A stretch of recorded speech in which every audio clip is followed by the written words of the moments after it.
What's up, guys? Check this out. This is a new Fujifilm XF50 1.0. That's right, 1.0. I had the pleasure to play with this lens for a few days, and this video is a review for you guys to let you know what this lens is capable of. Now, first of all, let's talk about some details. Fujifilm sent me this lens for free to play around and do this review. The review itself is not paid, and everything I say in this video is my own opinion, just to let you know. What's also important to note is that this is a so-called pre-production model. So this might not be the final version that you get when you purchase this lens. Keep that in mind whenever we talk about the lens's performance and focus speed and whatever it is. This is a pre-production model.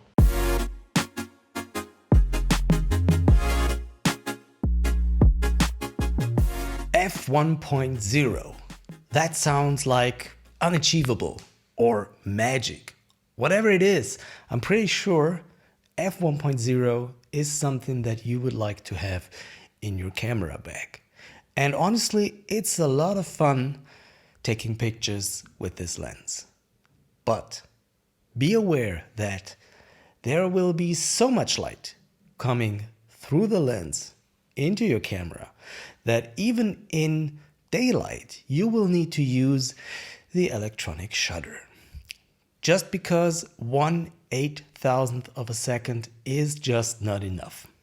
And even that being said, even 1/32,000th, whatever you pronounce that, is sometimes not enough to get a correct exposure. So there will be situations in which you will need an ND filter to block some of the light to get a proper exposure.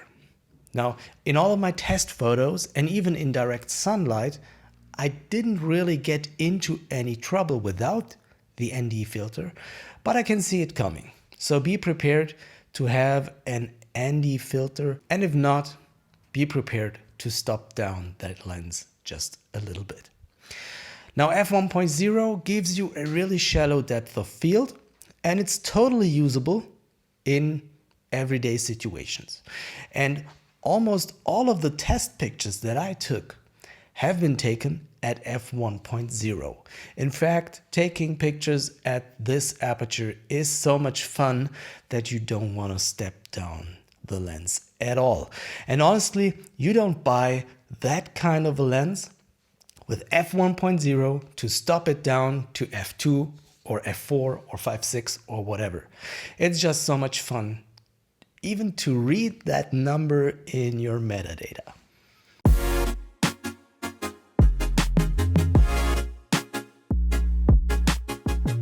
Now let's talk about weight and price. Honestly, it's not the most affordable lens and it's not the most lightweight lens. But let's be honest, you don't buy this lens because it's lightweight or cheap. It's just the aperture. Honestly. F1.0, who doesn't want that? So the weight and price is secondary, and the lens is absolutely worth the money.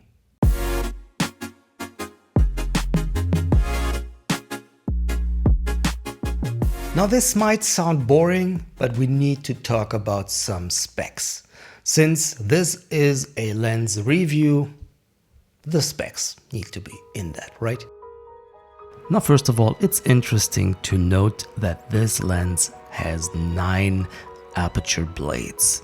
These create a beautiful bokeh, and I'm going to show you some examples later. Also worth noting is the minimum focus distance of 0.7 meters and of course the filter size of 77 millimeters. Please also note that the lens is pretty big. Its external dimensions without the lens hood are 87 by 103.5 millimeters. And to be honest, you can read the rest of the specs by yourself.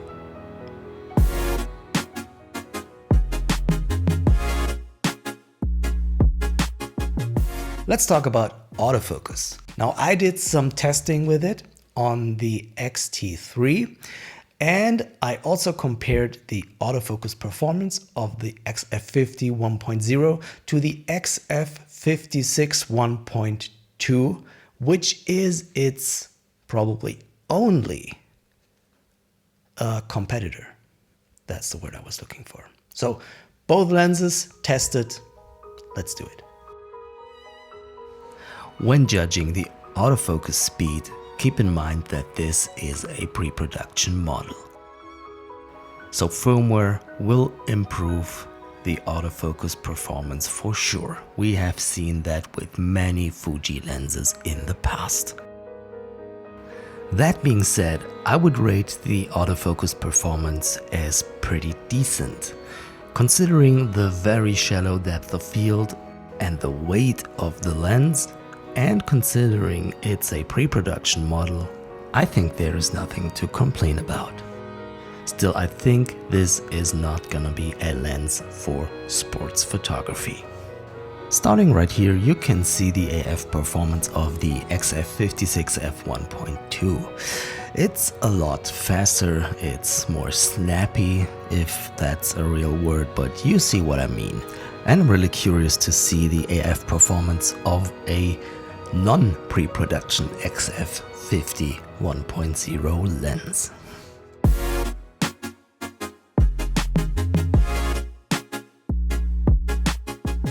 Let's talk about bokeh, or is it bokeh? I don't care.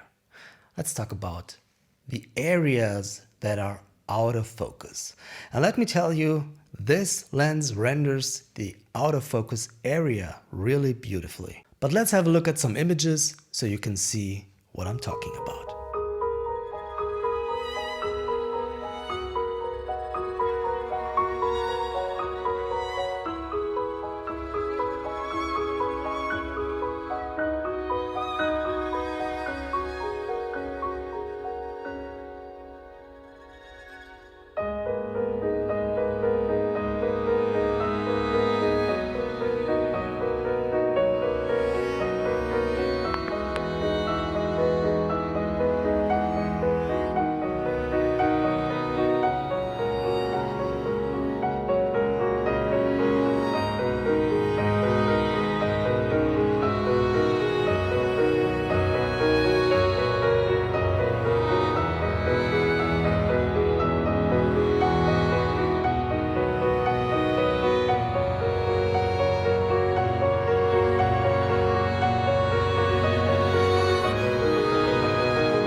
Again, this might sound pretty boring to some of you, but we need to talk about some photos of a test chart.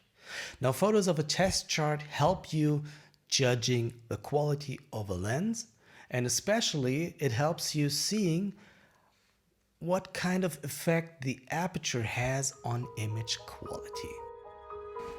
Right here you can see 9 images. On the upper left you see an image taken at f1.0, and on the lower right you see an image taken at f16. Now let's have a look at the center of the test chart. And even with the aperture wide open, you see an amazing image quality at the center, which starts to degrade towards the corners as you would expect. Overall, I was really amazed by the image quality of this lens, even wide open. And that being said, all of the minor issues at f1.0 have disappeared at f2.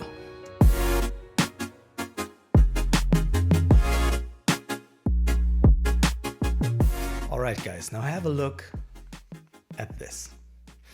This is the XF56 1.2 and this is the XF50 1.0. I mean, it's just a small difference in aperture, but it's a huge difference in size and weight. So, is it worth going for the XF50 1.0 instead of the XF56 1.2? Well, honestly, that's something that you will have to decide for yourself. Both lenses are great, honestly. And honestly, if you can't take great photos with this lens, you won't take great photos with this one as well. Now, honestly, for my own photography, I don't use that focal length very often. And if I do, I'm pretty happy with the performance of the XF56. Regarding its price, size, and weight, it's the best choice for me. But honestly, if I didn't already have this lens, I could see me getting the XF50 1.0. It's a beautiful lens. It's quite well balanced on the body. It is heavy, of course, but it's beautiful and it produces really beautiful images. So is it worth getting the 50 1.0 if you already have the XF56? Well, if you're into low light photography and if you're looking for the most creamy background and the most beautiful bokeh, well, yes, it's probably worth considering it. Still, I think most people will be fine with the XF56, especially considering its weight. Now, when I switched from Canon to Fujifilm, weight and size was one of the main considerations. And I like to keep my camera system small, portable, and lightweight. So I'm gonna stick with the XF56. And who knows, maybe in the future I'm more into portrait photography. Maybe I will switch to the XF50 1.0, or for some kind of special projects. It's gonna be a pretty interesting choice. But for my daily work, I don't really need it. And anyway, I'm gonna have to return the lens to Fujifilm, and sending it back to Fujifilm is not gonna be easy, but I have no choice.